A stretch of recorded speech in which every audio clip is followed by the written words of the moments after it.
आप सभी का हमारे YouTube चैनल पर स्वागत है। दोस्तों, सोशल मीडिया पर डांसर अंजलि चौवानिया अपने डांस के दम पर पॉपुलैरिटी को हासिल कर चुकी है। इसी के चलते अंजलि चौहान के इंस्टाग्राम पर अभी 2.5 मिलियन फैन फॉलोइंग कंप्लीट हो चुकी है और आज अंजलि चौहान को इतना ज्यादा पसंद किया जाता है कि हर कोई अब इसके बारे में जानना चाहता है। लेकिन हाल ही में अंजलि चौहान के शादी के जोड़े वाले फोटो सोशल मीडिया पर जमकर वायरल हो रहे हैं। लेकिन हाल ही में अंजलि चौहान के शादी के जोड़े वाले फोटो सोशल मीडिया पर जमकर वायरल हो रहे हैं। उस फोटो में अंजलि चौहान ने माथे पर सिंदूर लगाया और गले में मंगलसूत्र, साथ ही में दोनों हाथ चूड़ियों से भर दिए। इस जैसा लुक देखकर काफी फैंस कमेंट्स कर रहे हैं कि अंजलि चौहान की शादी हो चुकी है। लेकिन आखिर में कौन से फोटो देखकर फैन के मन में ये सवाल आया कि आखिर अंजलि चौहान ने अपनी शादी की बात को रिवील क्यों नहीं किया। तो सच्चाई जानने के लिए वीडियो के एंड तक बने रहिए।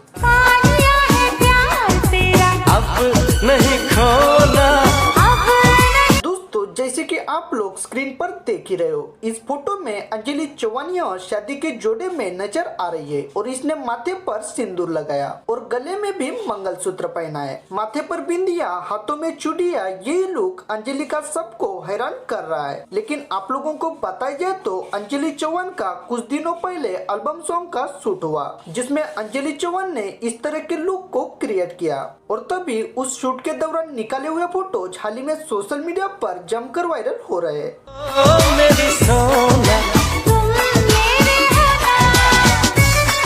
आप लोगों को अंजलि चौहान के वायरल फोटो देखकर क्या लगा, ये हमारे कमेंट्स बॉक्स में जरूर बताएं। अगर आप अंजलि चौहान के फैन हो तो हमारे इस वीडियो को लाइक कीजिए और इसी तरह लेटेस्ट अपडेट पाने के लिए हमारे चैनल को सब्सक्राइब जरूर करें। धन्यवाद।